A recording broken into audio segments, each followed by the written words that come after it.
Hare Krishna, Krishna Krishna, Hare Hare, Hare Ram, Ram Ram, Hare Hare, Hare Krishna, Krishna Krishna, Hare Hare, Hare Ram, Hare Hare, Hare Krishna, Krishna Krishna, Hare Ram, Ram, Hare Hare Krishna, Krishna Krishna, Hare Ram, Hare Hare, Hare Krishna, Krishna Krishna, Hare Ram, Hare Hare Krishna, Krishna Krishna, Hare Ram, Hare Hare. Hare Krishna, Krishna Krishna, Ram, Hare Hare. Hare Krishna, Krishna Krishna, Hare Ram, Hare Hare. Hare Krishna, Krishna Krishna, Hare Ram, Hare Hare. Hare Krishna, Krishna Krishna, Hare Ram, Hare Hare. Hare Krishna, Krishna Krishna, Hare Ram, Hare Hare. Hare Krishna, Krishna Krishna, Hare Ram, Ram Hare Hare. जय श्री कृष्ण चैतन्य प्रभु नित्यानंद श्री अद्वैत गदाधर श्रीवासादि गौर दत्त वृंद। हरे कृष्ण, कृष्ण कृष्ण, हरे हरे, हरे राम, राम राम, हरे हरे। हरे कृष्ण, कृष्ण कृष्ण, हरे हरे, हरे राम, राम हरे हरे। हरे कृष्ण, कृष्ण कृष्ण, हरे हरे, हरे राम, राम हरे हरे। हरे कृष्ण, कृष्ण कृष्ण, हरे हरे, हरे राम, राम हरे हरे। हरे कृष्ण, कृष्ण कृष्ण, हरे हरे, हरे राम, राम राम, हरे हरे। हरे कृष्ण, कृष्ण कृष्ण, हरे राम, राम हरे हरे। हरे कृष्ण, कृष्ण कृष्ण, हरे हरे, हरे राम, राम हरे हरे। हरे कृष्ण, कृष्ण कृष्ण, हरे राम, राम हरे हरे। हरे कृष्ण, कृष्ण कृष्ण, हरे हरे, हरे राम, राम हरे हरे। हरे कृष्ण, कृष्ण कृष्ण, हरे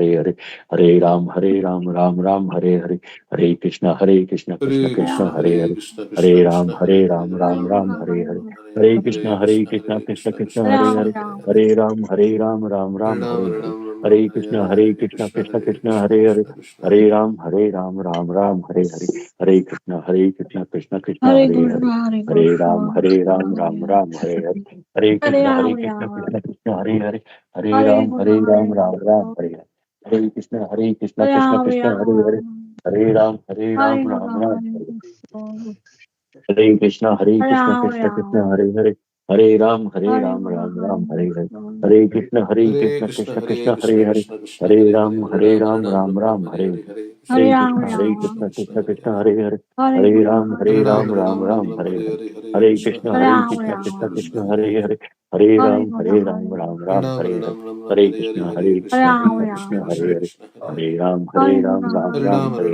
हरे कृष्ण, कृष्ण कृष्ण, हरे Ram, Ram Hare Hare.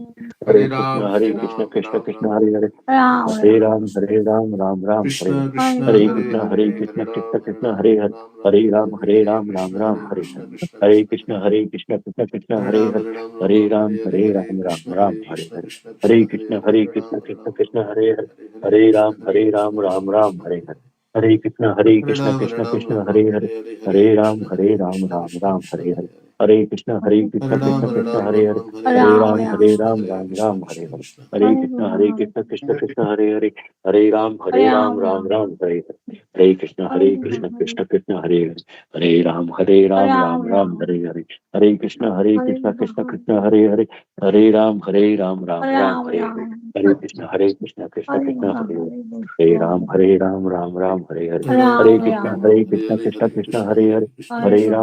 Ram Hare Hare.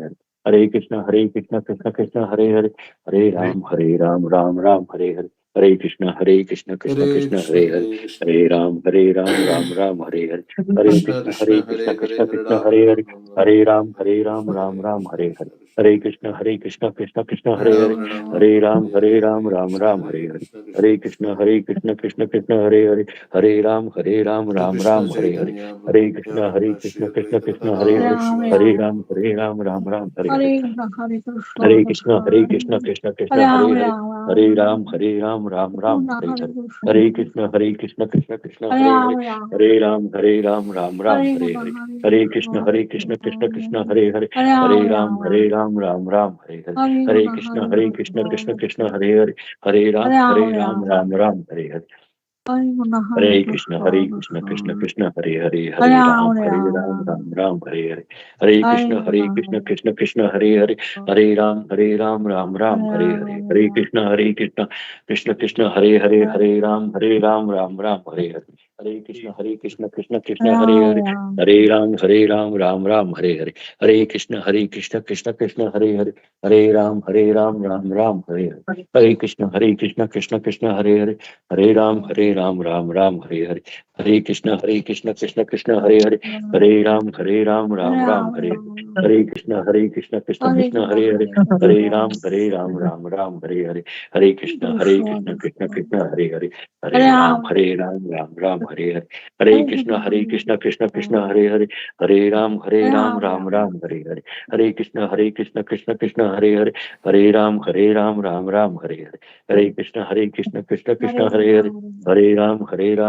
Ram Hare Hare, Hare Krishna, Krishna Krishna, Hare Ram, Ram Hare Hare, Hare Krishna, Krishna Krishna, Hare Ram, Ram Hare Hare, Hare Krishna, Krishna Krishna, Hare Ram, Ram Hare Hare, Hare Krishna, Krishna Krishna, Hare Ram,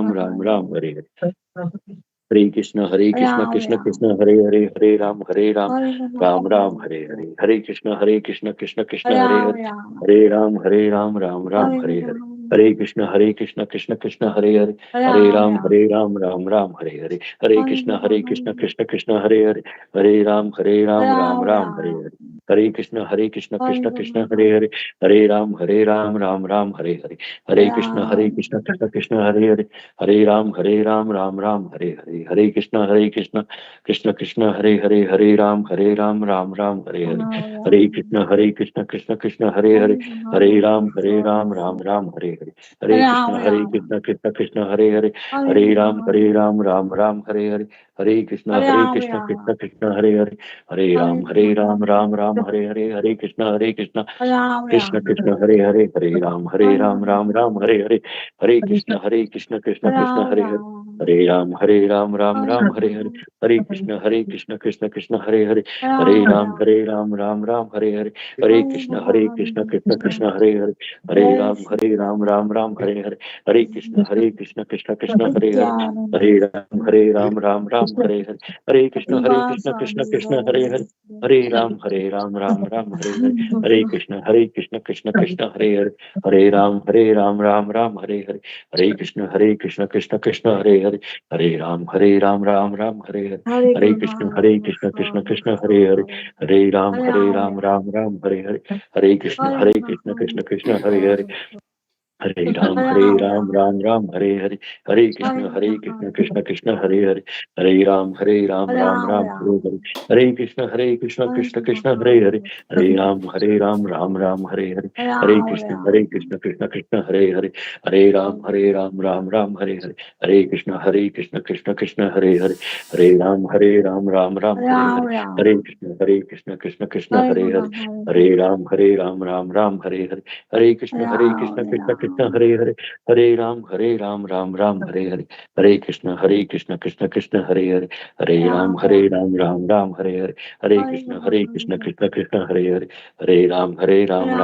Hare Hare, Hare Krishna,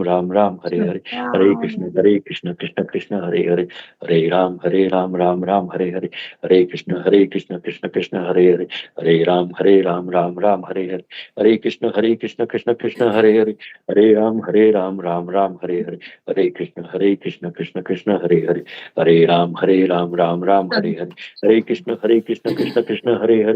Hare Ram, Ram Hare Hare, Hare Krishna, Krishna Krishna, Hare Hare, Hare Ram, Ram Hare Hare, Hare Krishna, Krishna Krishna, Hare Hare, Hare Ram, Ram Hare Hare, Hare Krishna, Krishna Krishna, Hare Hare, Hare Ram, Ram Hare Hare, Hare Krishna, Krishna Krishna, Hare Hare, Hare Ram, Ram Hare Hare, Hare Krishna, Krishna Krishna, Hare Hare, Hare Ram, Ram Hare Hare, Hare Krishna, Krishna Krishna, Hare Hare, Hare Ram, Ram Hare Hare, Hare Krishna, Krishna Krishna, Hare Hare, Hare Ram, Ram Hare Hare, Hare Krishna, Krishna Krishna, Hare Hare, Hare Ram, Ram Hare Hare, Hare Krishna, Hare Ram Krishna, Ram, Krishna Krishna, Hare Hare, Hare Hare Ram, Ram Ram, Ram, Hare Hare, Hare Krishna, Hare Krishna, Krishna Krishna, Hare Ram Hare, Ram, Hare Ram, Ram Ram, Hare Hare Hare, Ram, Hare Krishna, Krishna Krishna, Hare Hare, Hare Ram Ram, Ram, Ram Ram, Hare Hare, Hare Krishna, Hare Krishna Ram, Krishna, Hare Hare, Hare Ram, Ram Ram, Hare Hare,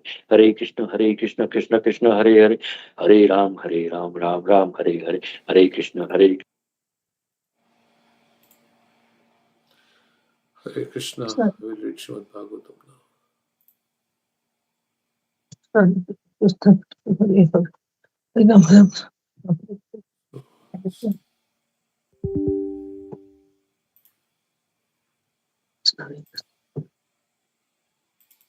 Hare Krishna, Krishna,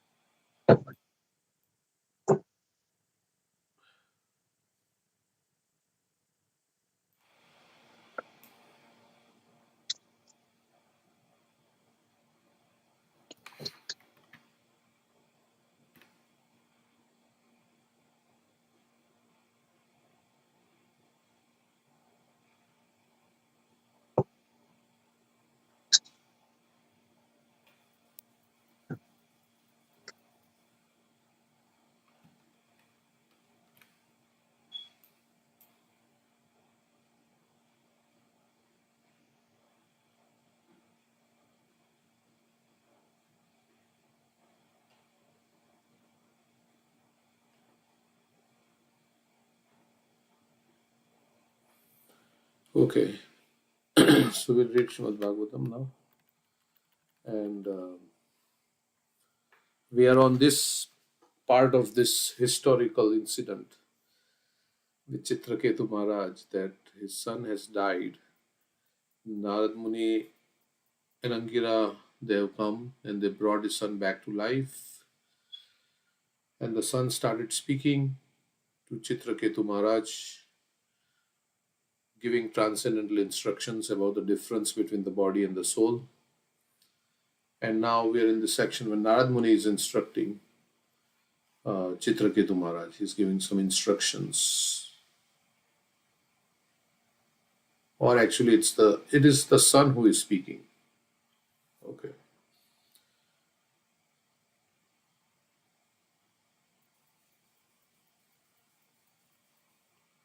So we are on verse number 7.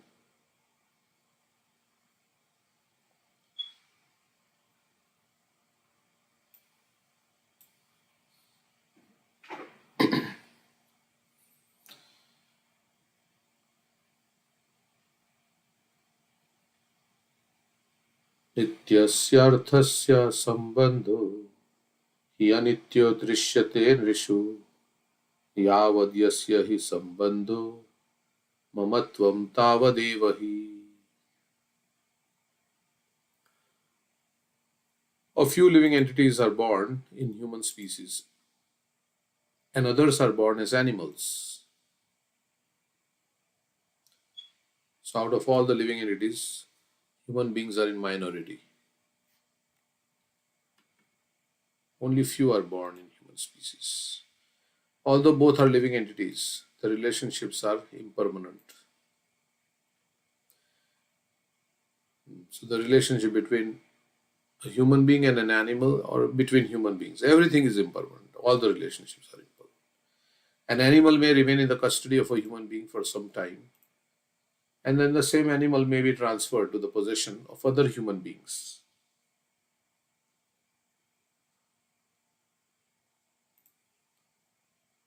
Like sometimes they sell animals, right? They sell cows and all. As soon as the animal goes away, the former proprietor no longer has a sense of ownership.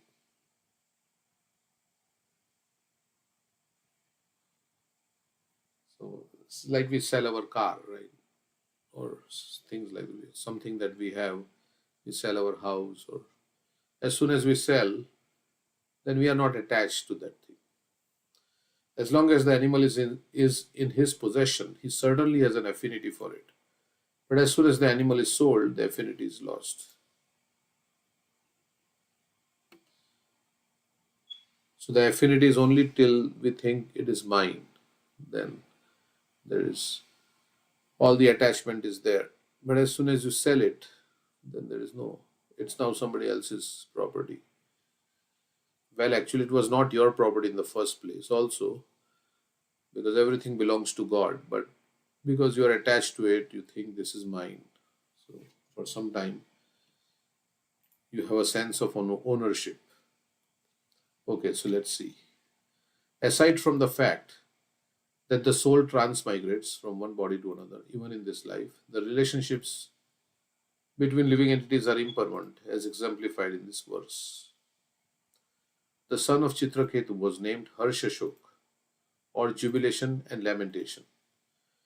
The living entity is certainly eternal, but because he is covered by temporary dress, the body, his eternity is not observed.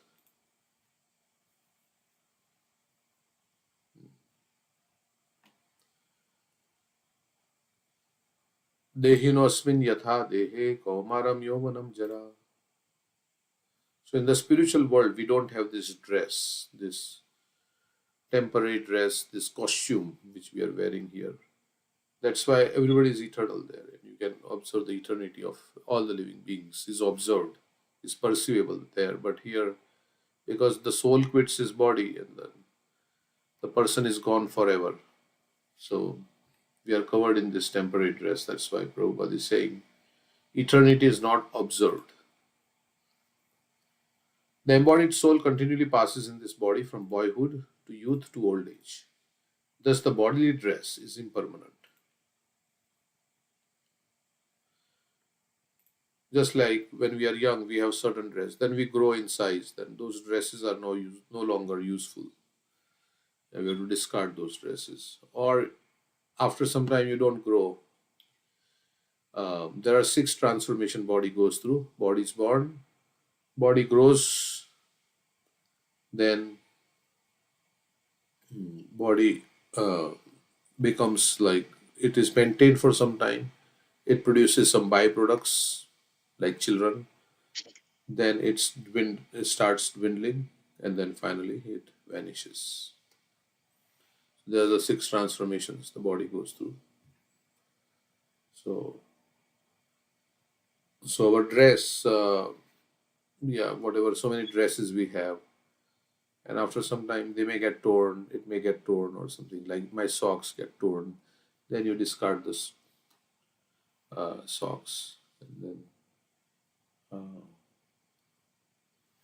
take new pair of socks, and it gets torn. Sometimes you stitch it up. You stitch it up and make it work. Prabhupada's shoes once were stolen by monkey in Vrindavan. So then Prabhupada wanted to get his shoes back. So he went with a stick, and he also went with some sweets. So if he is going to negotiate, then he will give some sweets and get his chappal back. If he's not going to, the monkey is not going to negotiate, there is a stick also. So Prabhupada tried, but the monkey did not give back the shoes. Instead, what it did, it started chewing on the shoe. And then Prabhupada says, now he has chewed on the shoe, it's not going to be usable anymore. So let's leave it. So there was this, Prabhupada was there, and behind him his servant, Shrutakirti Prabhu was there.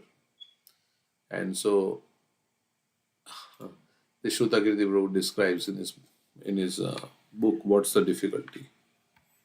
So then Prabhupada says, leave it. But Shrutakirti Prabhu was thinking, if I can somehow get the shoe of Srila Prabhupada, then I will get the shoes. I'll get to keep the shoes of Srila Prabhupada. It's such a nice thing if I can get from the monkey. So even though Prabhupada gave it up because he has beaten on the shoe and Prabhupada thought it was damaged beyond repair, Shrutakirti Prabhu somehow got the shoe back from the monkey by giving something. Maybe the monkey gave back the shoe. Then Shrutakirti Prabhu went back to Srila Prabhupada and said, see Prabhupada, I got back your shoe. And Prabhupada was looking. He says, okay, show me the shoe. Then he looked at the shoe. And then he said, well, he chewed on it, but it's not so badly damaged. It can be repaired. So imagine, right? Prabhupada is the founder of the whole International Society for Krishna Consciousness. But he said, no, this shoe can be repaired. Let's use it. And Shuddhakirti Prabhu's desire to have Srila Prabhupada's shoe was kind of, gone, because now Prabhupada wants to use the shoe. So they got it fixed, and Prabhupada used this shoe for many months like that. So sometimes things get broken and you repair it, you stitch it up. And like that. So this is the Leela, Prabhupada's Leela. One day in Vrindavan, Prabhupada's servant Shuddhakirti heard him yelling from his room on the roof. So Prabhupada was yelling. Running into the room, Shuddhakirti was greeted by a shout from Prabhupada. The rascals! Prabhupada picked up a block of clay on his desk and threw it at the doorway. What's the matter? The monkey has stolen my shoes, said Srila Prabhupada. Then he got up and went out the door. Get some peda. Peda is a sweet. And get my cane, said Srila Prabhupada. Shuddhakirti went off and returned with a cane and a piece of sweet. While Srila Prabhupada found the monkey, who was keeping just out of reach on the small concrete roof above Prabhupada's room. With his cane in his hand, Prabhupada jumped and tried striking the monkey, but it kept out of reach, scampering back and forth and waving the slipper in provocation. These monkeys are such rascals, said Prabhupada, appearing serious and intent. Knowing well the monkey's game, Prabhupada asked his servant to extend the sweet as a trade for the slipper. So they want some fruity or something like something you have to give them to eat. As soon as the sweet was offered, the monkey came forward and extended the slipper. He came closer and closer, but then snatched the sweet and kept the slipper. So it was like a cheating he did. Monkey was going to get the sweet and take give the slipper, but he took the sweet and he did not even give the slipper back. 3 times they tried the same thing, and the monkey cheated and won each time. Triumphantly, the monkey sat back out of reach, growling and making grinning faces. Finally placed the slipper in his mouth and began chewing. Prabhupada had been keenly involved in trying to get the slipper back, but now he said he's ruined the shoe. The monkey had ripped out the heel and the inner sole stuffing. Prabhupada went back to his room, and after trying a few more moves, his servant also walked away. So anyway, this is not the whole pastime, but yeah. So the monkey then dropped the shoe and ran off. Later, a devotee climbed on the roof and brought Prabhupada the chewed slipper. Prabhupada decided to keep it and use it, even though it was ripped and teeth marks were visible. He continued to wear it for a year after the incident. The devotee asked Prabhupada if it were true that the present-day monkeys in Vrindavan were very special sages from past lives who had fallen down from spiritual life and who would be liberated in the next life. Prabhupada said yes. Although the monkeys are mischievous and steal food, he said, still, in Golok Vrindavan, Krishna allows them to take butter, and he himself distributes it, like in Damodar Leela. Exactly who this monkey was or what was his relationship with Prabhupada, no one could say for sure. The only thing certain was that Prabhupada considered him a mischievous rascal and that this incident took place in an inconceivable Vrindavan Dham. Okay. So anyway, so we are changing our dress. Sometimes we stitch it up, like, we have to do so many patchwork in our body, right? We have to do a knee replacement surgery. And sometimes, steel rods are also, when somebody gets a fracture, then they put a steel rod and all these things. It's like a machine, right? To fix the machine and sometimes to patch it up. It's also like a cloth, so you have to patch it up. And you keep patching, and one day it just breaks down. Then you get a new body. The embodied soul continually passes in this body from boyhood to youth to old age. Thus, the bodily dress is impermanent. The living entity, however, is permanent. As an animal is transferred from one owner to another, the living entity, who was the son of Chitraketu, lived as his son for some time, but as soon as he was transferred to another body, the affectionate relationship was broken.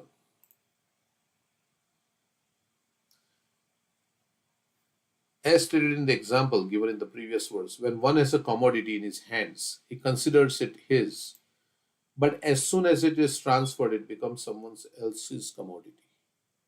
Then one no longer has a relationship with it. He has no affection for it, nor does he lament for it. Okay. Because that feeling of possessiveness is no longer there. So, as long as the feeling of possessiveness is there, there is a lamentation. But if you sell it, you don't have any. Because now it's not yours. Like if some child gets hurt somewhere, right? You don't feel the same way your child gets hurt, right? Somebody else's child gets hurt. Do you feel the same way? No. Because you don't have that possessiveness that this is my child. It's somebody's child. It's not my child. So, so like that. Okay.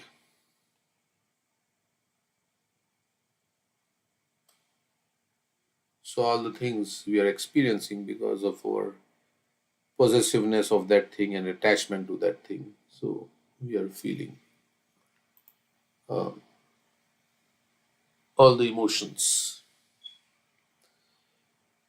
But everybody belongs to Krishna, and I am not the proprietor of anything. Like this land was there before I came. In this world, the land was there, and after I leave, the land will still be there. So how can I say I am the proprietor? Because it will stay. The land will stay. Um, was there before I came into this world, and it'll remain after I go from this body also. Okay, so this is the theme. This will make you detached. If you think like this, then it will make you detached from all the possessiveness. This is I, me, and mine. So that is one of the qualities of a devotee. He is nirmama. Nirmama. Mama means mine, and nir means without the feeling that, oh, this is mine. Krishna says, Adveshta sarva bhutanam maitra karuna evacha nirmamo nirahankara sama dukha sukha shami. So like that. Nirmamo, that no, it's not mine. This body is not mine also, because I'll have to leave this body. So everything you can say is like on a loan, right? There are some stores where you can lease. You can lease your car or lease. The body is also on a lease of 60, 70 years. And at the end of the lease, you have to give back the car or something like that. You cannot, yeah, you have apartment lease also, right? 1 year, 2 years.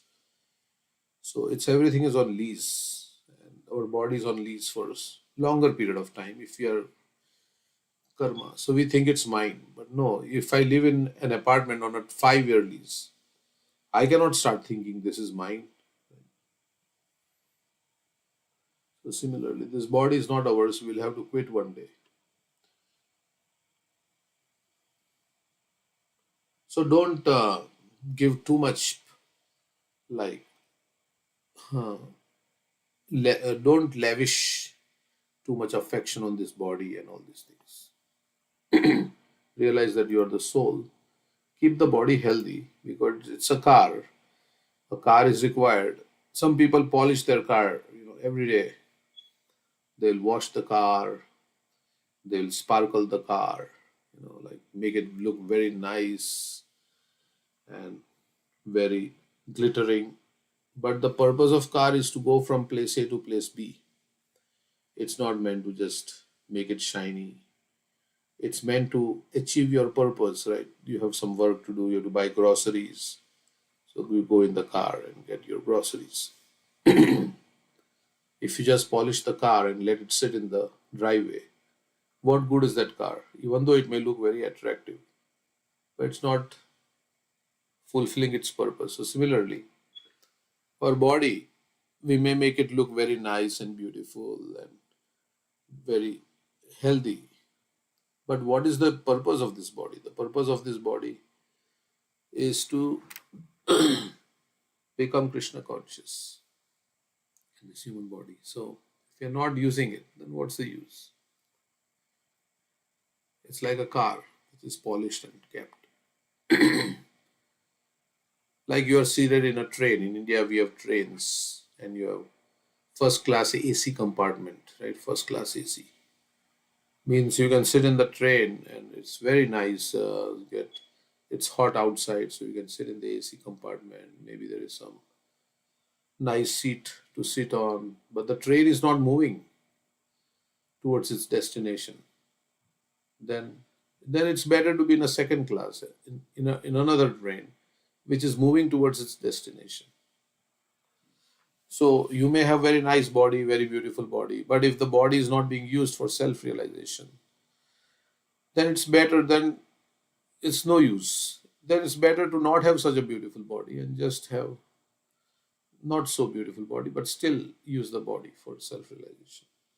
That's more valuable. So, so sometimes we are very much enamored by temporary benefits.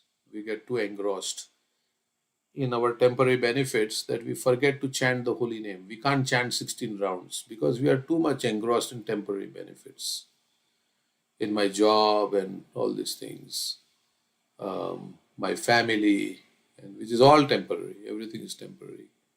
So I will not have time to chant 16 rounds, which Prabhupada recommends, because all the other distractions, I've given them more priority over chanting. If I tell you, okay, we will give you $100 for every round you chant, then suddenly, oh, I will chant 16 rounds, yeah, because I'll get $1,600.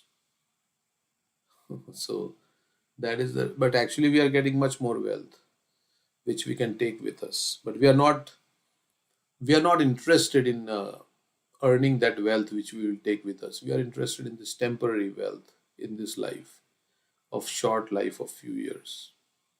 So that is the situation, and that's why we are not able to, yeah, make progress in Krishna consciousness very nicely, because we are not doing our sadhana properly, because we are distracted by so many things in this world. I'm talking about myself also. So like that, we have to set the priorities right. Okay. And we create a situation which is very complex. By our own material desires, we create a situation and then we say, oh, it is my duty. I cannot do this. I cannot do this. I cannot do this. So, but we created that situation because we have all these material desires in our heart. So we start a very big business and then we become so engrossed in it. Then we say, oh, we have no time. I have no time to do any service. No time. But we have created. It's not like that without that big business you will not be able to live. You can live, but we have created a complicated situation by our material desires. Prabhupada says uh, we are bogged down by the burden of self-created duties. But actually, the duty, as yesterday we were hearing, if I think I'm the body, then I have so many duties. But if I think I'm the soul, then I have duty to the Supreme Lord. So, so like that. So, but of course, we have to do our duty. But at the same time, we say horizontal duties are there and there are vertical duties. The horizontal duties should not um, make you forget your vertical duty with the Lord, because these horizontal duties should also be done in relation with Krishna consciousness. But first, you have to save yourself also. You have to chant 16 rounds. So, so thus, one has no affection when the uh, commodity is sold or something and does not lament for it.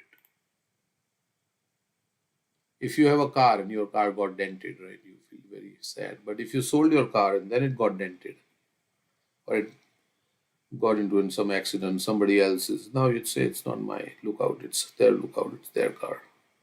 Don't feel so that okay. So that's everything is about the possessiveness and oh, it is me, I, me, and mine. So that is the whole. So it is not I, it is Krishna's. So the ego, you know what ego means? Edging God out. You edge God out because you want to put yourself in the. So the false ego, not the real ego, but the false ego means you edge God out and you put yourself. It's all about me. That's why one definition of humility means one should not think less of, one should not think of oneself. Humility means one should not think of less of oneself, but Thinking of one should not think less of oneself. Means don't think that you are like, but think of oneself less. Means think more about the Lord and the Lord's service. Don't always think about what's in it for me, my. Think about Krishna. Think about what I can do to.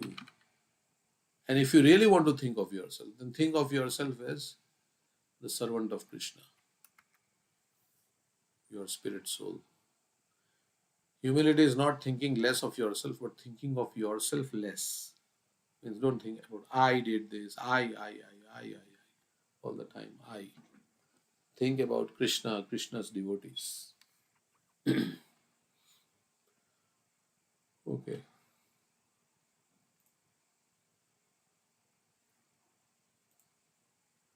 So the next, anything else? Anybody like to say? Any there is comments? Yeah, go ahead. they're just saying that if he one who sleeps on the floor has no fear of falling. Hmm. So I say that if we consider as this body as dead, which is already dead, is like a dead matter, merely lump of matter. There is a words also, right? Is made up of what was that? Like Bile, mucus, one and who air. bile mucus, yeah. But there is a words, another words also is talking about that. Yeah, the same words because my bile and air, and who assumes this as a permanent, right? So it's nothing better than our cow and ass, something like that. It's talking about. Yeah. So yeah, I mean, you say that if we consider this, everything starts with this illusion that I and mine, right? So if you already consider that my body is dead, then it's I and mine dissolves, this thought dissolves. And because as soon as the moment soul depart from the body, it is dead. So basically who because of the because of the soul this body walks.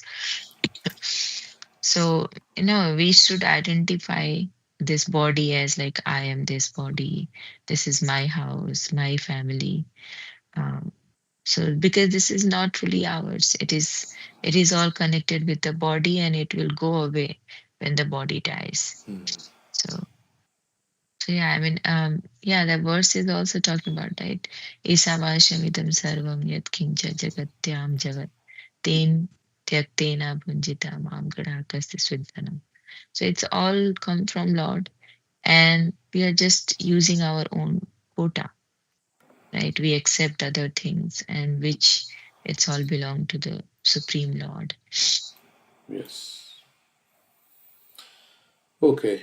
So the whole thing starts with the attraction between male and female is the basic principle of material existence. On the basis of this misconception, which ties together the hearts Samstriya of the male Mithuni. and female, Yeah. one becomes attracted to his body, home, property, children, relatives, and wealth. In this way, one increases life's illusions and thinks in terms of I and mine. There's a verse like that. पुंसा स्त्रिया मिथुनी भावमितं तयोर्मितुर्दया ग्रन्थिमा अथो गृहक्षेत्र सुताप्त विद्युर्जनस्य मोहो मोह्यम अहम ममेति. Okay, so next verse. It's 668. एवं योनि गतो जीवः Sanityo nirahankritaha yavad yatropalabhyeta tavat svatvam hitasya tat. Even though one living entity becomes connected with another because of relationship based on bodies that are perishable, the living entity is eternal. Actually, it is the body that is born or lost, not the living entity.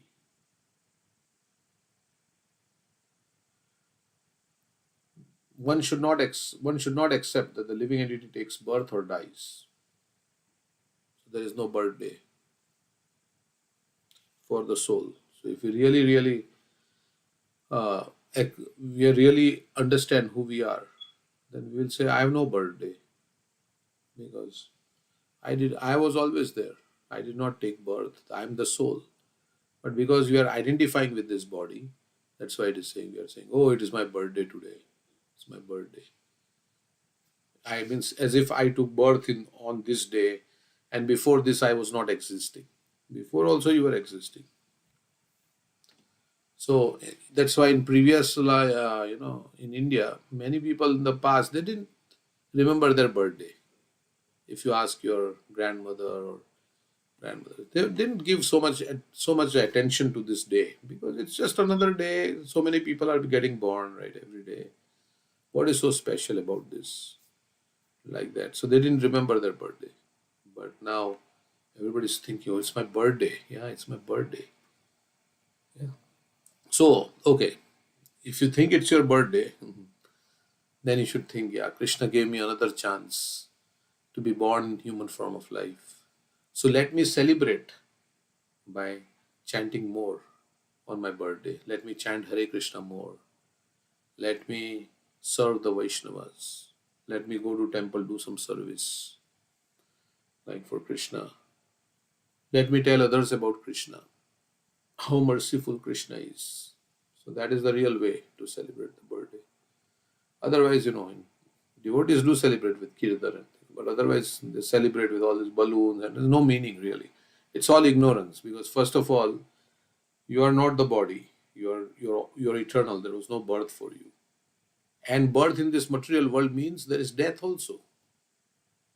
It's not a very nice situation to come in this material world again and again. That's why we say, may you never take birth again. Means don't take birth again in this material world. So, because if you come back in this material world, you will have to go through all the struggles and death and old age and disease.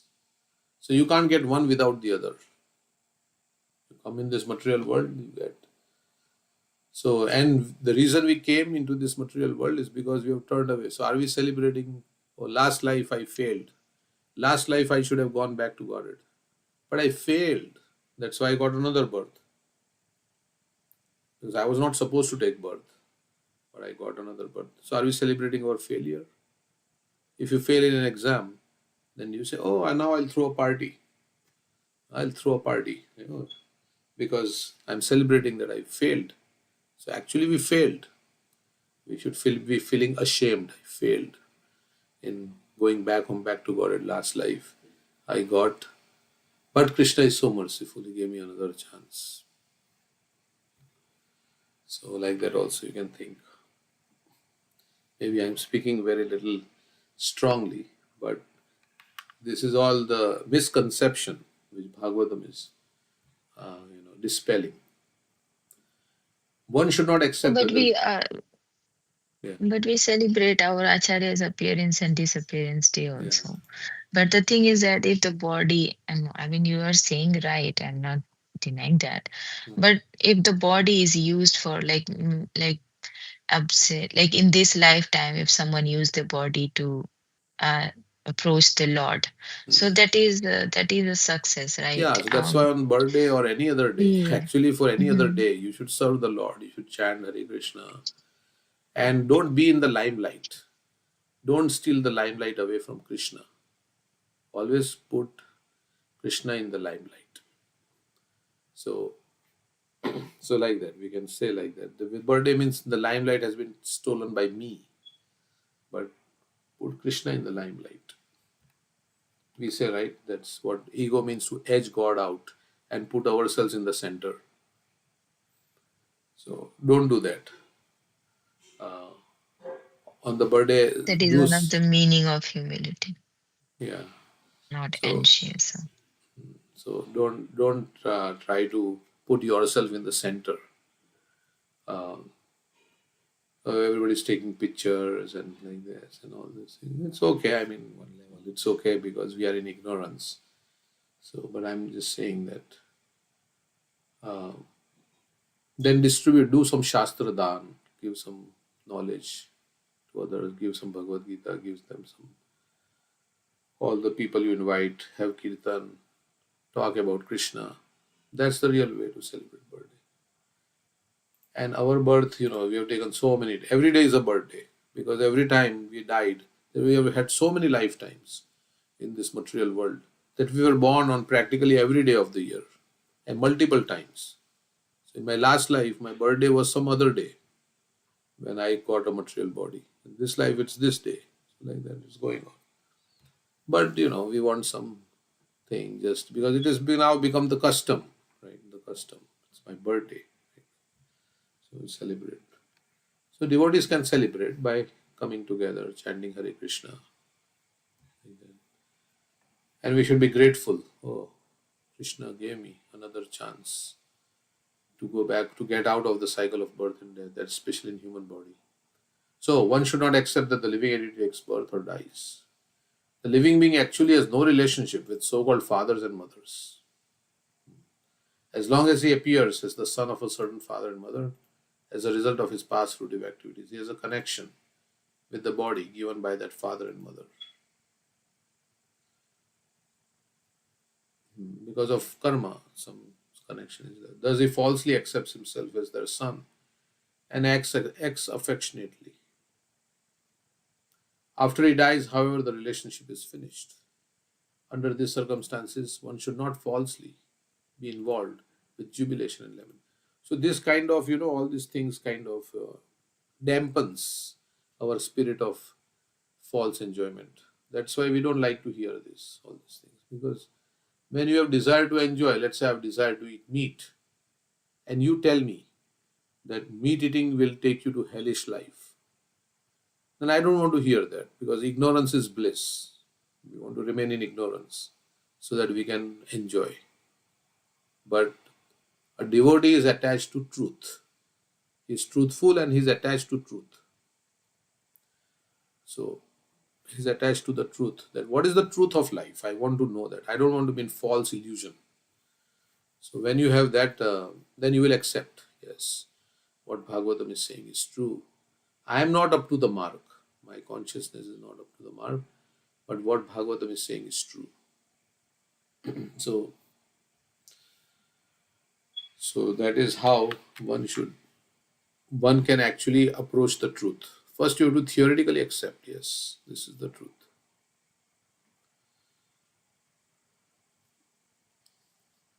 But if we want to enjoy, then we change only.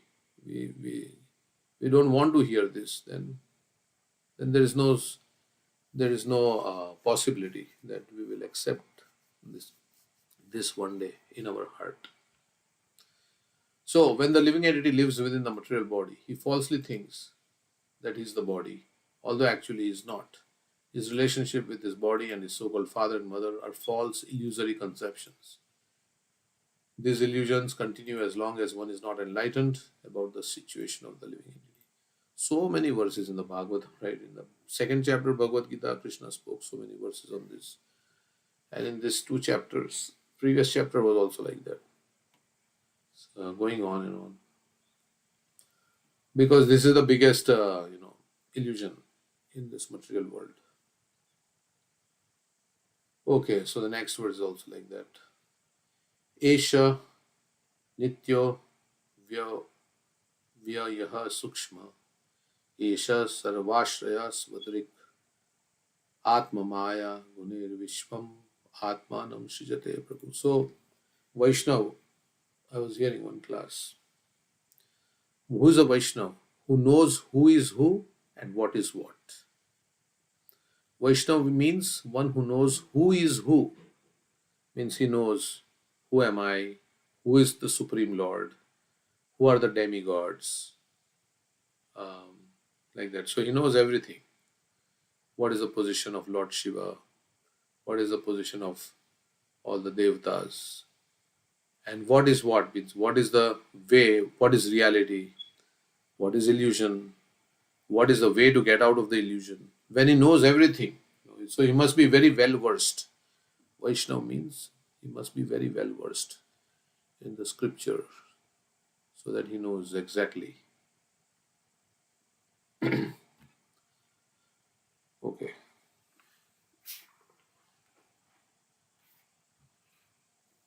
So knowledge means knowledge is power, right? So the pen is mightier than the sword. You say like that. So the knowledge, if you have the transcendental knowledge, and when you act upon it also, then it gives you so much benefit. Okay, so that's what this. The living entity is eternal and imperishable because he actually has no beginning and no end. न जायते म्रियते व कदाचिन नायम भूत्वा भविता वा न भूय अजो नित्य शाश्वतोयम पुराणो न हन्यते हन्यमाने शरीरे. Krishna is saying that he is not born, he has no end, he is always existing. He never takes birth or dies. He is the basic principle of all types of bodies. Yet he does not belong to the bodily category. So our body would not sustain without the soul. If a child is born dead, the body does not grow. So, or is not maintained also. But it's because of the presence of the soul. It's the basic principle of all types of bodies. Yet he does not belong to the bodily category. So he's of a different category. Like we say oil and water. They don't mix. They are different. They are immiscible liquids, right? In chemistry, we say they don't mix. They are. So similarly, the soul and the body are two separate categories. Like sometimes we say, don't compare apples and oranges, right? Apples and oranges, they are two different categories. Don't compare. So similarly, the body is matter and the soul is spiritual. So they are not in the same category. It does not belong to the bodily category. The living being is so sublime that is equal in quality to the Supreme Lord, because we are part of the Supreme Lord. We have the same quality as the Supreme Lord. Nonetheless, because he is extremely small, he is prone to be illusioned by the external energy. Because we are infinitesimal. We are prone, like we all have become under the influence of Maya, the illusion. In this material world, we are all under Maya. And it's very difficult to get out of this Maya. Devi Esha Gudamayi. Devi Esha Gudamayi. Maya Duratya. Maya Duratya. Maya Mame prapadyante Maya metam taranti. Yes. Maya is very mighty. Krishna is saying it is mighty because it is my energy. And to get out of this Maya is not, even though you may know that this is Maya, but actually you can't get out of it because we are very powerless or helpless. So we need help. And that help comes from the pure devotee of the Lord, who is unbound by Maya. So who is free, they will help us. Krishna. Yeah, like that. So those who are in Maya, they cannot help others who are in Maya. Right? So the person has to be above Maya. Muktaya. Yeah. And that's the pure devotee. If I am in illusion, I cannot help others also. If I am drunkard and I have the same problem as you are also alcoholic and I am also alcoholic, I am also struggling with my addiction, then how I can help you? So we need to go to somebody who is free from this. And that is the pure devotee of the Lord. So you go to the pure devotee because he is free, he can make you free. Yeah, and ultimately, he cannot make you free. He can only give you instructions and guidance, and then you have to follow. So there is no like magic wand That's like suddenly you can make somebody free. No, it's all, it's, you have to do your homework also. But because you are in guidance and you are sheltered and you live in the association of devotees, then you get some strength to do the practices of Krishna consciousness, to chant the Hare Krishna mantra, to read the scriptures. Like we are all coming together. Alone we may not be able to read all the scriptures, but now you're all coming. I'm reading, you're hearing, you're also sharing, I am also getting. So without association of devotees, we are very, they say one stick you can break, but if you have a bundle of sticks together, 100 sticks put together, you cannot break it. So, so we should live in the association of devotees. Then we'll remain strong. Or live, either you live or you frequently come into the association of devotees. And with the technology, we can at least, not physically, but at least virtually, we can come in association, no matter where we are. So it's a blessing. Nonetheless, because he's extremely small, he's prone to be illusioned by the external energy, and he creates various bodies for himself according to his different desires. So when we become illusioned, we get so many different thoughts and we create so many different bodies in this life. According to every desire, there is a body. That if you want to eat meat, why human body? Tiger's body is better.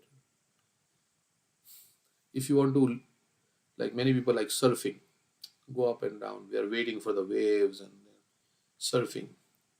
Well, be a dolphin, right? Dolphin. You can go up and down in the water. You want to be in the air, like parachute gliding, and like the vulture, you know how it comes down slowly and swoops on its target, right? Like coming down and takes like whatever it has to. Like you see sometimes some videos, the fish, how it is pulled out of the river. The eagle is coming like slowly and like it is experiencing that bliss of gliding down, like, and then it picks up its fish and goes. So for the fish, it was just an ordinary day. It didn't know today I'm going to be picked up by an eagle. So there's another lesson in that, right? What is the lesson? That if the same fish was swimming or was deep inside the water, it would not Mhm. have been plucked by the eagle, but it was on the surface. So when our consciousness is very deep, when we are deeply absorbed in Krishna consciousness, then all the turbulence on the surface will not affect. Right? When you're very deep. But if your consciousness is shallow, then a little disturbance will affect you. Oh, he said like this to me, he said like that to me. This is like this, like that. And then you become distracted by this and you forget the real purpose of life. Why I came to Krishna consciousness is to become pure at heart, to become a lover of God, to make a solution to the cycle of birth and death. But we get distracted by, oh, he said like this and this, and so many other, all these things, which has no relevance in the long term, right? Because once you leave the body, it's all finished. Yeah. So, Radhanath Swami explained give the example, this example, and in another context also, he was saying that the fish was swimming, enjoying in the water, mm, and suddenly eagle come up and like take it out from the water. So this is the nature of the world, right? mm, Padam padam yad vipatam desam. yeah, So we don't know when this miseries come. That is, you have to accept that this is the nature of this world. So you have to be prepared for that. I mean, yeah, it's correct. At any time, anything can happen, which you didn't expect. So, yeah, for the fish, it was just another day, like 9/11, right? People were just moving about, going to their, going about their duties, and suddenly, or in India, 11/26, right? When Taj Hotel was suddenly attacked. People were having their business meetings. Even Gautam Adani was there in that Taj Hotel when the attack happened. So for him, it was just a business meeting, something, and he was going to go. And then there was this other guy who was the CEO of the United Healthcare. He was just walking out of his hotel in New York, and he was going to some other place for a meeting. And then there was this guy standing with a gun. He was waiting for him to come, and suddenly he shot him from the back. And he never made it to his. He was going to address all the, I mean, maybe the employees or whatever. But so it's like suddenly things happen in this world. So that means what does that mean? It's going to happen. So Prabhupada said like good morning. Good morning means okay, good morning. Nothing bad has happened till now, so it's good morning. Uh, so like that. So in this world of uncertainty, only thing that is certain is that what is the only thing that is certain is that Change. yeah, change is I there. mean, you say Yes. that change is constant, Hmm. but certain is, of course, Krishna. Yeah. So it's uncertainty. The only thing is that we can take shelter of Krishna and go back. So otherwise, what are we doing here? Like I mean, for a few years we're trying to. So and then death is certain. One thing is certain: uncertainty of our life.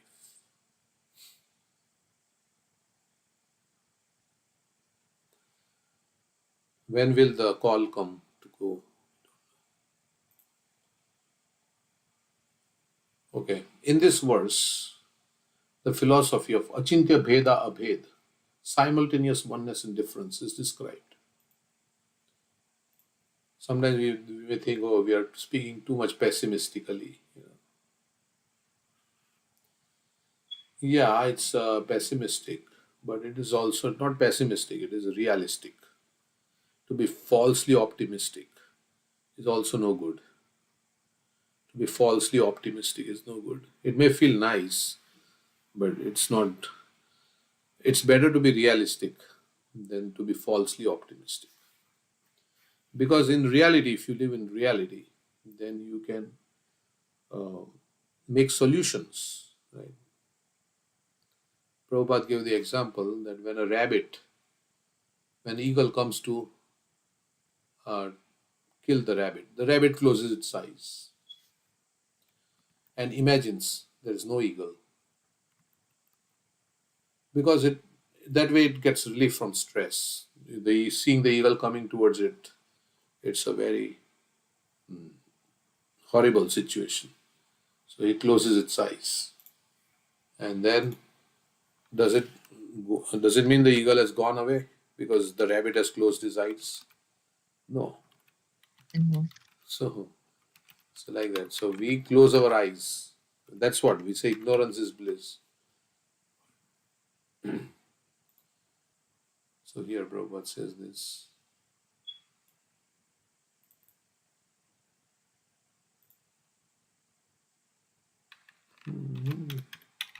And the lectures of Prabhupada are very powerful.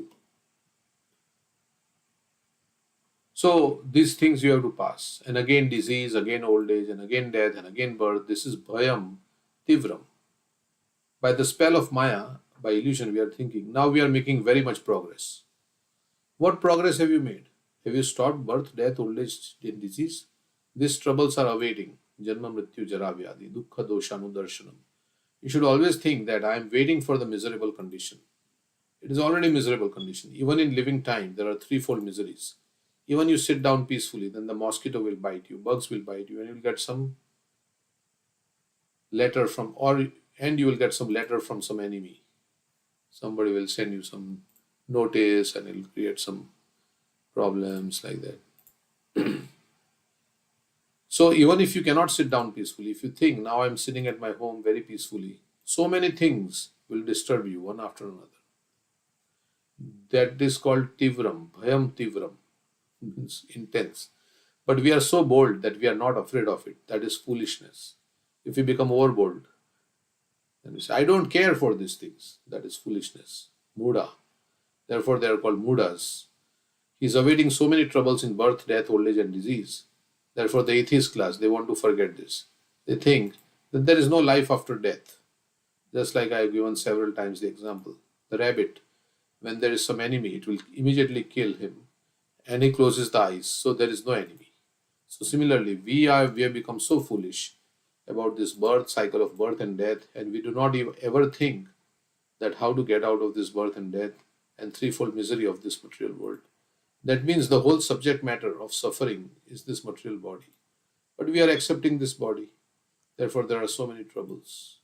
Therefore, the solution is how to stop this acceptance of material body again and again. That is intelligence. That is intelligence. That you cannot get by material adjustment, by your so called scientific education, advancement of civilization. It is not possible. Therefore, here it is said, Nanyatra mad bhagavata pradhana purusheshwarat swarat. Without coming under my shelter, there is no possibility. There is no possibility. Therefore, Krishna, out of compassion, he comes. When we become completely dull and rascal, we forget the sufferings of this material life and we think that we are very nicely situated. I've got so much bank balance and I will live happily. I've got so nice wife and so many children. How my problem is solved? No, sir, your problem is not solved. The real problem is not solved.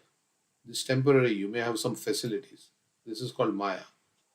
Maya Aprita Jnana. The real business of human life is to, as we have several times discussed, is to discuss about the problems of life and inquire about the Brahman.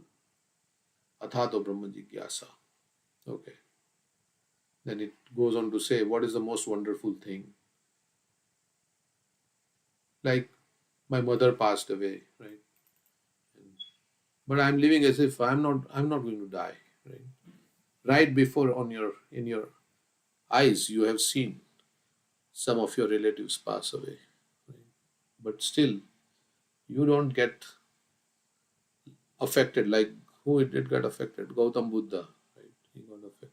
Was it Buddha? Got affected. Right? Yes. Yeah. He saw somebody, old man. He said, "Oh my God, I will also get old one day. I'll get also diseased. I'll also die. Oh my God." It really shook him up. So when we see the misery around, then it's meant to shake us up, and we can see so many living entities in so many different situations struggling. So you can think, oh, next life I can be in this situation, struggling like this. Oh my God. Now, this is, you may say, it's materially motivated, right? Because we are doing devotional service because it's material motivation. Yes, it is required because we are in Maya. We are not fully dedicated to the Supreme Lord. That's why we have to remember all these things. That will give us an impetus.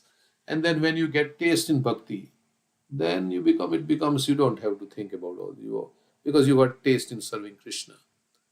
Then you will serve Krishna, and the what you can say, the proof that you got taste means you will serve for all the time because you like it.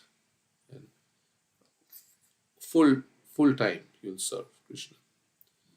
Means not you that you live in the temple or something, but anywhere you were there, you can serve Krishna. But initially, because we are in deep inside this bodily conception of life and this ignorance of I, me, and mine, so that's why Bhagavatam is shaking, rocking the boat. So, okay, so we will, it's already 8 o'clock, so we'll stop here. We'll read this verse tomorrow.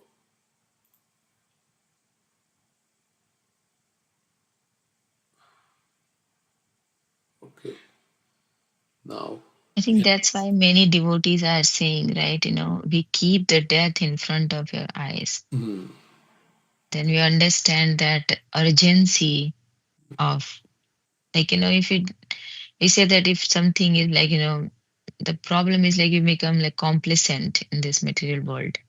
And we think like that, that verse is, I mean, you refer that Ahani Hani Bhutani. So, I mean, we see that every single day, many people are dying. Mm. But instead, we come very complacent that, okay, maybe death will not come to me. Mm. And other thing is that sometimes people accept that death will come. Then until that day, I have to just, be enjoy my life. Mm. And so basically one has to two things will important that But there Prabhupada should also be a said, goal right? or Prabhupada also purpose. said that, Hmm. yeah, goal of life is to enjoy, right? Because without enjoyment, we cannot live. Yeah, but how? Yeah, That's important, right? right. Like So, we can enjoy in the material world, but it's not possible that the next life will get a human body to get the same enjoyment. So if somebody gets the human body, then it's a responsibility, right? Like it's the same story, right? Other day we heard like a king has four wives.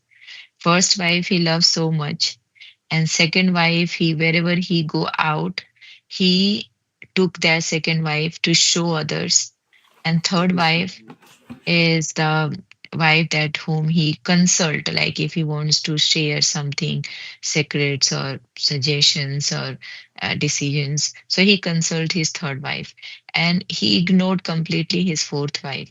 So the first wife represent his body, the second represents his wealth and possessions, and third wife represents his relatives, family, and fourth is the soul. And at the time of death, he called all his four wives that, and he asked the first wife that, "Will you come with me? I'm at the edge of my death." Then she said that, "No, I will leave you. I will not come with you." And then he called the second wife. Then he asked the same question, "Will you come with me?" And said, "No, I will marry to someone else." And as we're reading in the verses also, like the money goes to someone else. That's the nature of the money, right? And the third wife, he called the third wife, and he says that, "Will you come with me?" Then he said, the third wife said that, "I will come with you till the graveyard, till the, yeah, there." And the fourth wife says, then he called the fourth wife, whom he neglected the whole lifetime. And he said that, she said that, "Yes, I will come with you along wherever you go. I will come." So, so basically that सवे पुंसा परो धर्मो ये तो भक्ति रथोक्षजे ये आत्मा सुप्रसिद्धि uh suprasidati, what was that? ये आत्मा सुप्रसिद्धि, I forgot the last line. But yeah, basically the happiness comes if we serve the Lord uninterrupted. So the uh, all comes with that. We know that what is the purpose of our life. Our life to not entangle with impermanent things, right? Or the relationship which is our bodily relationship. Yeah, ye atma suprasidati. That line words is there. So yeah, I mean this is but we understand that no, we are here, death will not come, and it's okay if death will come, then I have this life to enjoy. And but everybody's in the line. No, we don't know that when the call comes and just fly, your number comes and you have to go. And you have to leave everything behind. That there's so many things maybe when we are alive. Um, Long time back I had some like kind of thing, like, I wrote something that like on the day a lot will change. The world will be busy. On the day I die, all the important appointments I made will be left unattended. I had many plans and yet to complete will remain undone. The When we are alive, that we have so many appointments, calendar marked the calendar with many days, and when the death will come, it becomes all irrelevant to me. So, so there are so many things like when we alive, we are changing many things in the material world, that I have to achieve this, I have to gain and lose, or so many things. It will be, it will just automatically, it becomes, it will discarded. And the we think about so many things about that. This person said something to me, it's criticized me, or say something, it all become, it will, now when I'm alive, it's affect me, but they will unable to touch me when the day I die.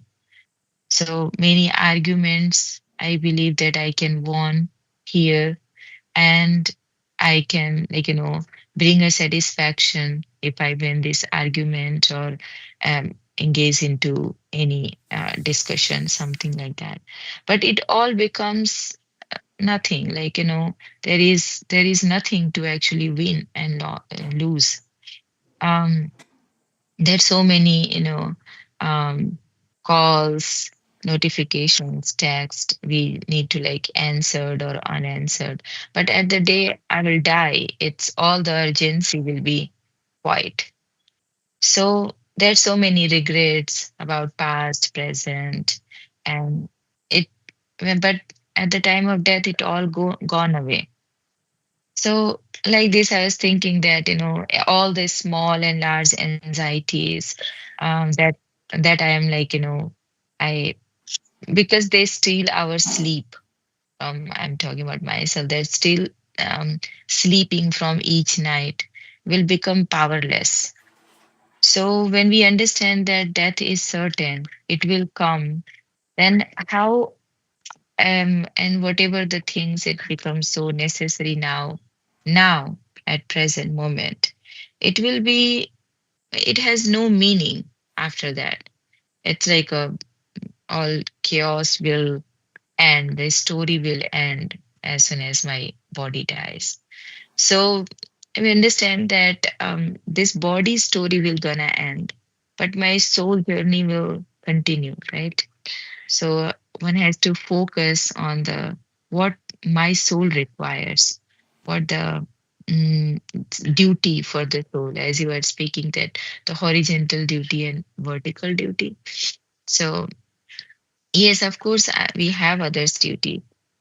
We have to do also. We cannot be just given excuse that I'm not going to do this duty. This is also given by the Lord, that we have to perform our duties, remain wherever the position we have. Um, yeah, but don't forget the real purpose. As I think Rupa Goswami has suggested to Chaitanya Mahaprabhu has said to Rupa Goswami that you may externally engage in all your duties, but your mind, like a lady who's having an affair or love his paramour, and he's doing all duties very nicely, but his mind is thinking of his paramour all the time. So we have to be like that. Like we can think of the Lord, because that's we say that where we are, where our mind is. So externally, body can be doing anywhere and can be doing engaged in so many other things. But if the mind is attached, then actually we are with Krishna. And of course, these are come with that when we see, when we realize that this is all there. And maybe other problems are there, but the real problem is, yeah, birth, death, disease, and old age. So there's so many problems, but the real problems are this, and one has to get out of this real problem. I just had the comment, Ruth. Thank you. Thank you. Anything else? Anybody like to say? You are on mute if you are speaking something. Yeah, sorry, I was speaking. Yeah. Does anybody else have any comments, or thank you for sharing? Okay. Yeah, Hare Krishna Prabhuji. Recently, heard one lecture in there, like Mataji was saying that she gave a beautiful, like, through a little story, she shared the message. So it was like, the story is like this, like, there was a king, like he announced, like he had two diamonds, one was real and one was fake, but the fake one also looked exactly same as real one.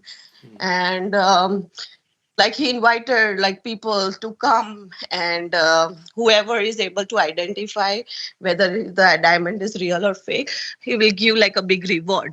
So then like a lot of people came and tried, they were not able to.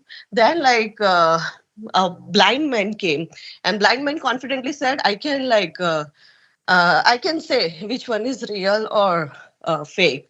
So the king also got little surprised that he's blind. Lot of like people with good eyesight also couldn't identify.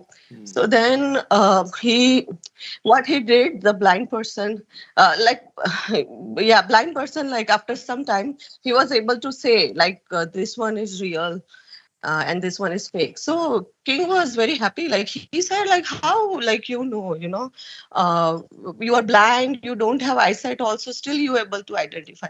So then, like the blind man said that, yeah, it is easy. Like what I did was like I took these two diamonds in the sun, and like kept it for an hour, and the fake one was like very much heated, and the real one was still like maintain its school property. So that's how he was able to identify that which is the real one. So like that, the moral of the story is like, the if you are like you are serving Lord sincerely, you are a good devotee. So no matter like how cruel the situations will turn out in your life, but you will remain calm, peaceful, and that's like how a real devotee will be identified compared to like others who will get agitated just like the fake diamond. So that's what, yeah, that message was. Yeah, one quality of what you are saying is Vaishnava quality is to be Vaishnava is equipoised in happiness and Okay. distress. So equipoised means they are consistently doing their, they're consistent in their consciousness, right? So they're always dedicated to serving Krishna, whether the time is good or bad. That's what Keshav Maharaj also says, right? How advanced you are will be determined at the time of distress. Right? Where is your consciousness going when there is distress in your life, material distress, right? So where are you taking shelter? So based on that, yeah. So so So you Prabhuji, go ahead. no, sorry, Prabhuji, you finish. Sorry, you finish. No, no, I was saying that sometimes we think it is distress because that is also perceived by the mind in a certain way. A certain situation is perceived as distressful or enjoyable, like that we think based on our, yeah, conditioning. So when you rise above all this conditioning, then you are not so much affected by this. Okay, this loss and gain and all that.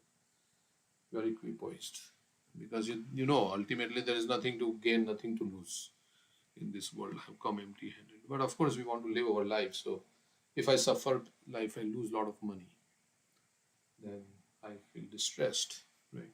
Oh, I lost so much money. And, but it will not affect my Krishna consciousness. One thing is you may get affected. Okay, I lost so much money, I could have used it in Krishna's service. But that way you can think, yeah, um, but still you lost your money, still you will chant your rounds, right? Still you will do your service. Like we say, Abhimanyu died and Arjuna was distressed, but that didn't stop Arjuna from fighting. So he was still doing his service. So that's what I think you're referring to.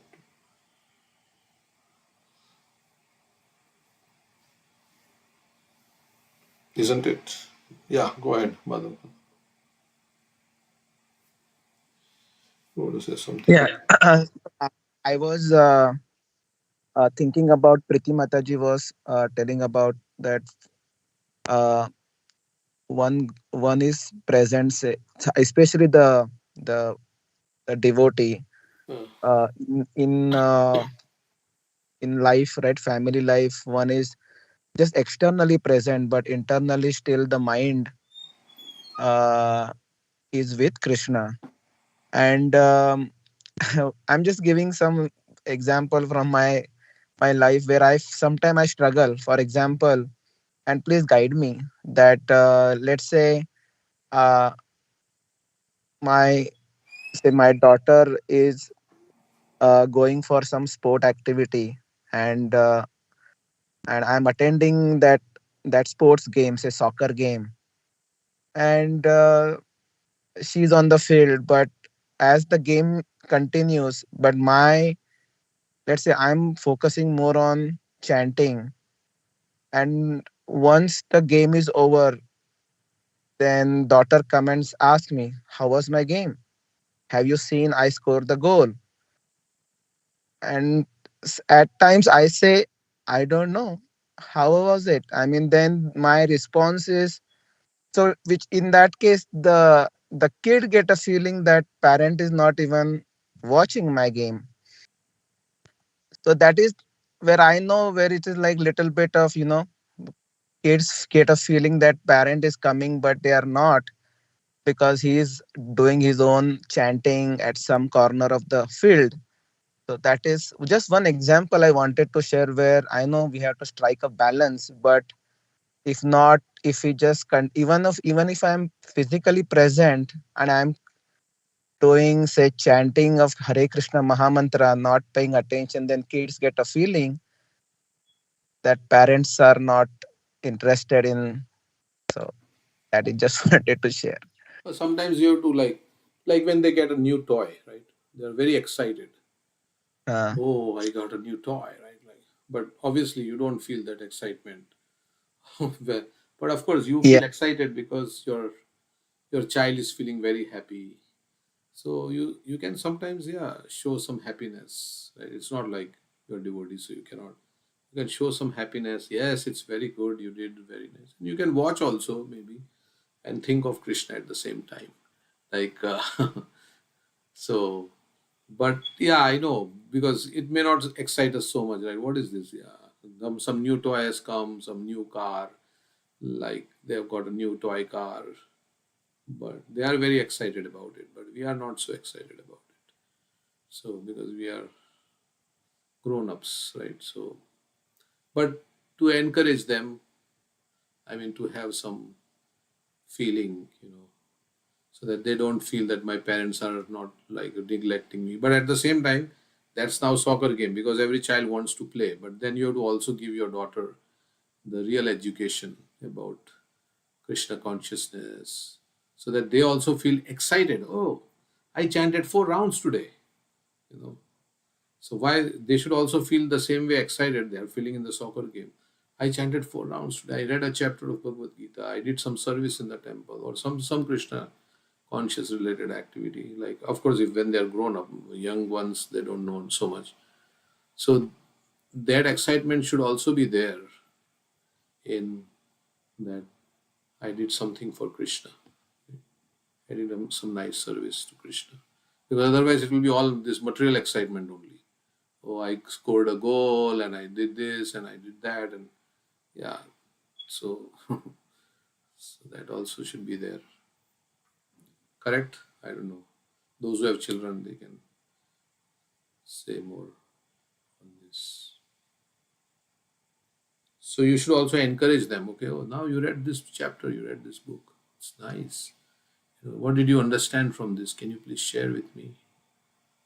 So they don't do it as a ritual also. Right? Sometimes you force them, then they do it as because you're forced. That's okay also to force in the beginning. But then eventually as they grow up, they have to understand what is that we are doing, what is the purpose of life, right? And then everything will fall in place because you know the goal of life. So who you are.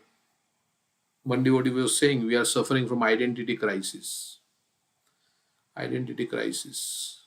We don't know who we are, and we are doing so many things without knowing actually who we are. So that's why it is turning out all to be a failure. Okay. Any other comments on And other way to we can we do our activities, that? but we do for like in that consciousness, like when we are working in 8 hours. Um, I don't know, but it happens with me that if I'm doing some important work or meeting or project or something, so I have to be absorbed. I Correct. cannot be and I cannot neglect that.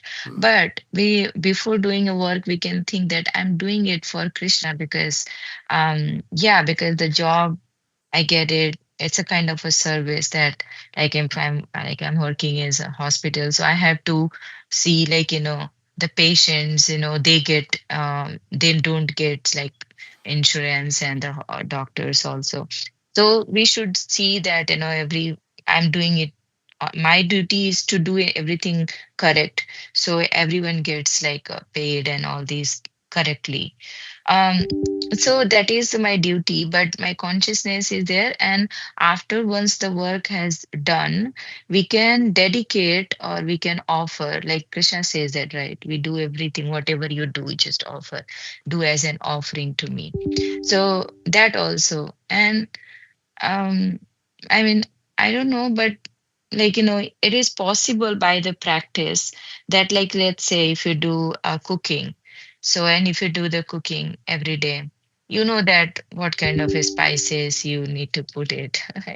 Sometimes it's just like, don't have to think and search about it. You know that because it becomes your habit. And if you're thinking something, if you're chanting, if you're hearing classes, so you can do it externally. Maybe you're hearing the pastime, or mm, any classes, but externally you can prepare your cooking. You can be done your cooking. So I'm just giving an example that your mind, at the same time, mind has this amazing property or quality that it can be at the twice at one time. Like we all have experience while chanting also. Externally we'll chant, ma'am, I'm talking about myself. Externally, sometimes it happens that I'm chanting, but my mind is thinking either like past, future, or present also. Okay, I have to do this. So means the thing is that we can show our presence externally, and sometimes it's there, but in the mind can change our consciousness that I'm doing it. Or I mean, many advanced devotees does, they even talk about, and but their mind is constantly chanting on Yeah, that pure so devotee. there we say two ways, right? We do our sadhana exclusively. We finish our chanting 16 rounds at least. And then other times, yeah, whatever you have to do, you can always. But we don't do our 16 rounds like that while talking to somebody. Then, you're engaging in that's called, what is called, that courtesy japa.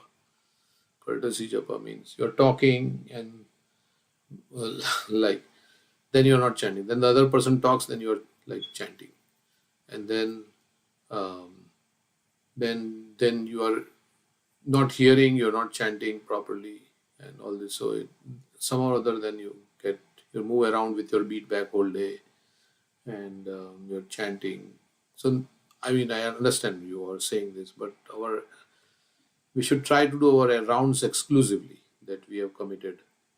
If we taken a vow to chant 16 rounds, then those rounds should be done with all the focus, without any multitasking. But then other times, because we are supposed to chant all the time, so that other times, yes, you can do while driving, while doing cleaning, or whatever you want to do.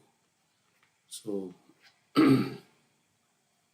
that's how I've heard, and I feel that's because we say to be inattentive while chanting is the mother of all the offenses.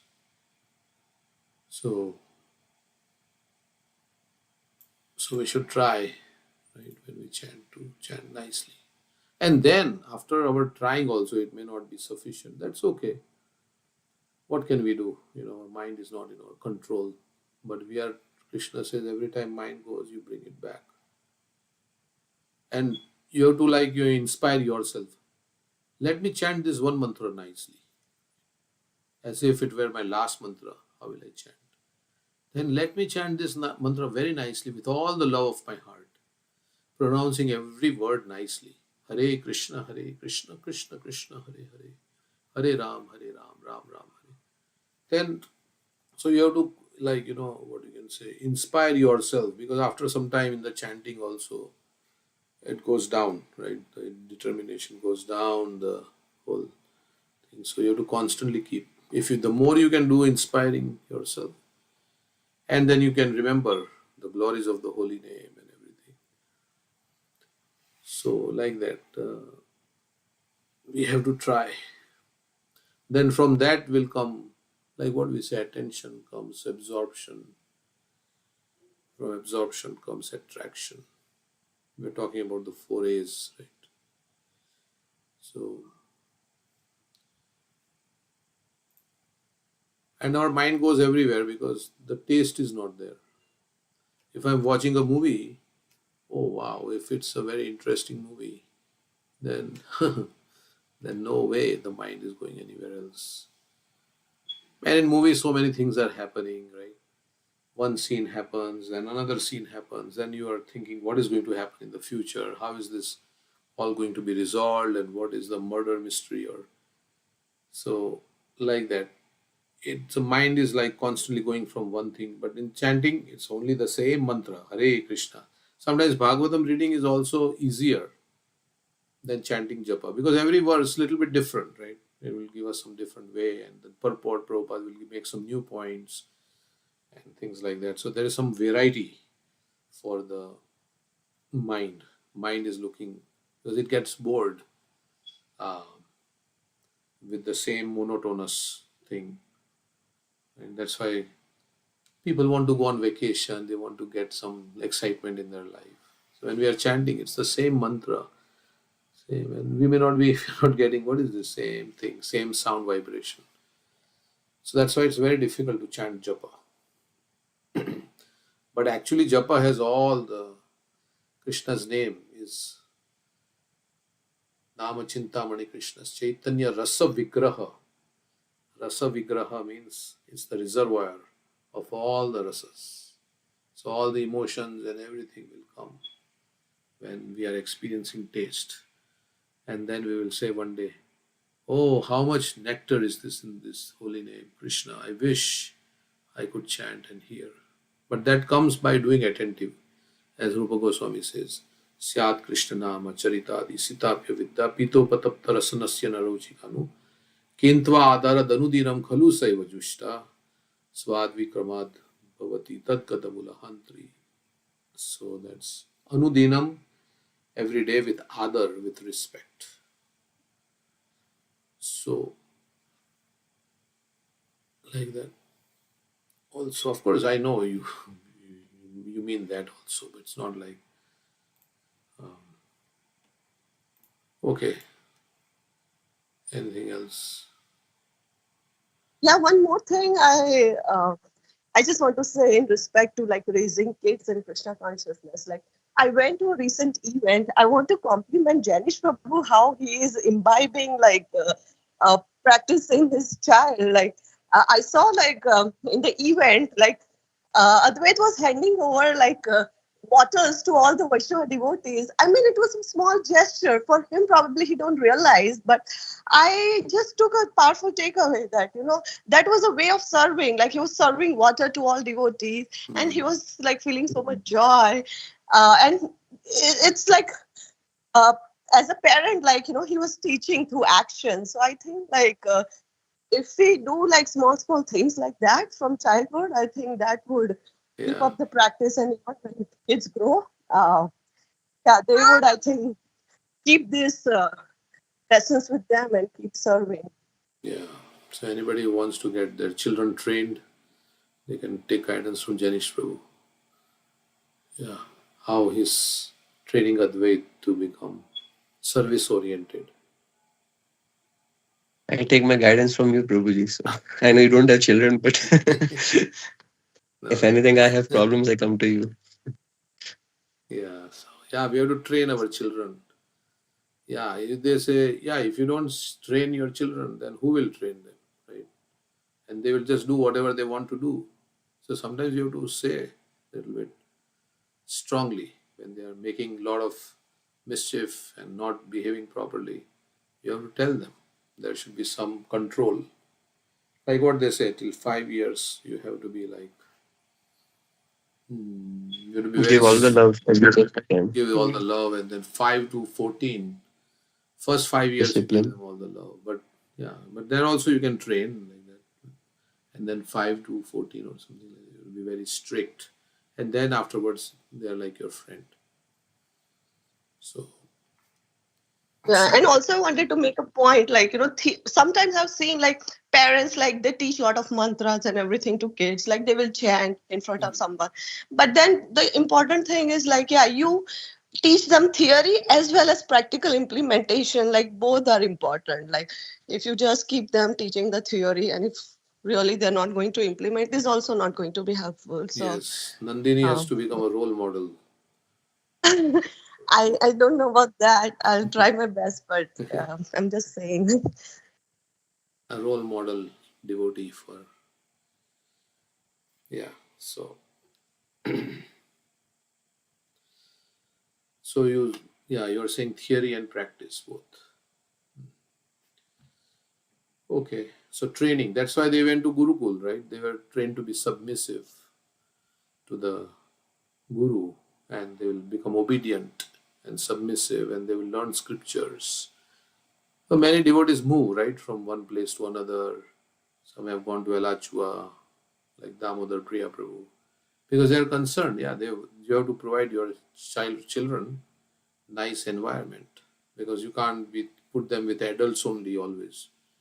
So they need their age. So who are also devotees, then they will learn. And when even if after all doing all that, if they are not so much inclined, that's okay. What can you do? You tried, but so yeah, you have to, like Prabhupada said, you have to shed gallons of blood to make one devotee. Right? So we have to shed gallons of blood. So to just make our child a devotee, sometimes we have to shed so much. We have to work very hard, because first, yeah, our child is also a spirit soul entrusted by Krishna in our care. So we have to train the child. I have the responsibility of training my child to become a devotee, and that's why the parent should like behave first nicely in the house. Then the child will also learn by seeing. So, so also many things. It's all theoretical for me, but yeah. And you have to look at success stories. Like in business, we look at success stories in business.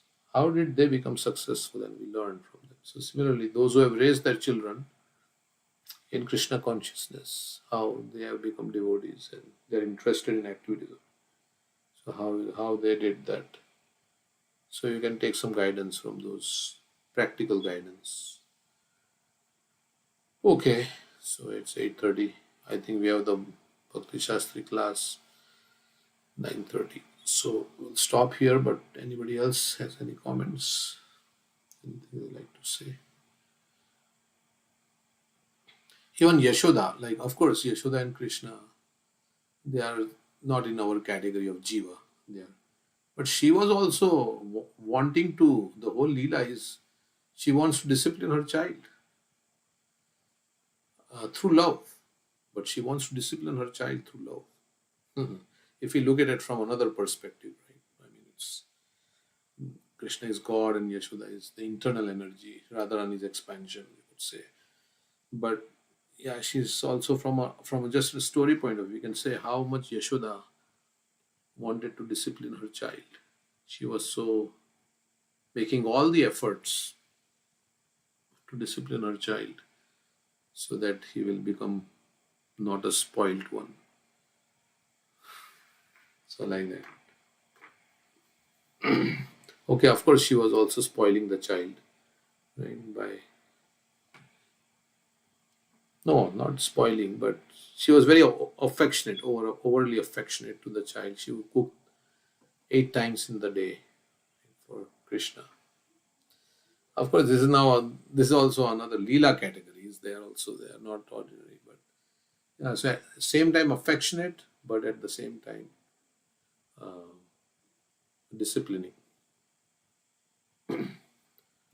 You can't just be affectionate only and give the child whatever it wants. Then it will not spare the rod and spoil the child. They say you never tell. You don't have to beat the child, but you have to.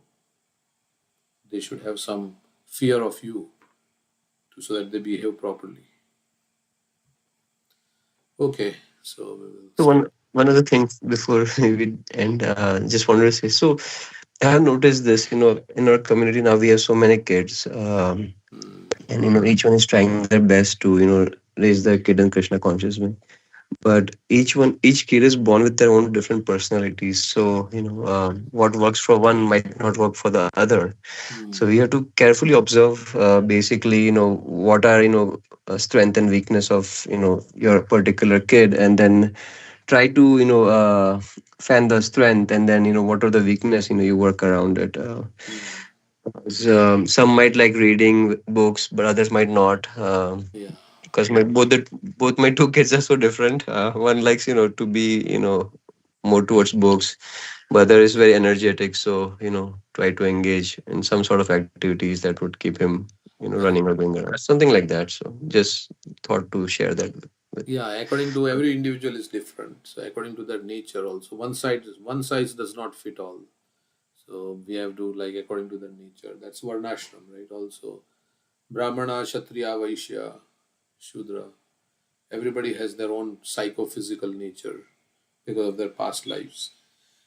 So according to your psychophysical nature, but the thing is, everybody should serve Krishna and like make the human form of life successful. So if you have a lot of energy, you can use your energy. Like we have the other example, like we have Ishika and what is the other's name? Adi. Adi. Yeah. So Ishika is more like scriptural and she likes to read, and Adi is more like he can do work and he can do service and like so. So both in the same family with different natures. So, but still, both of them can serve Krishna. So that is also there. Okay. Thank you everyone for joining. Hare Krishna.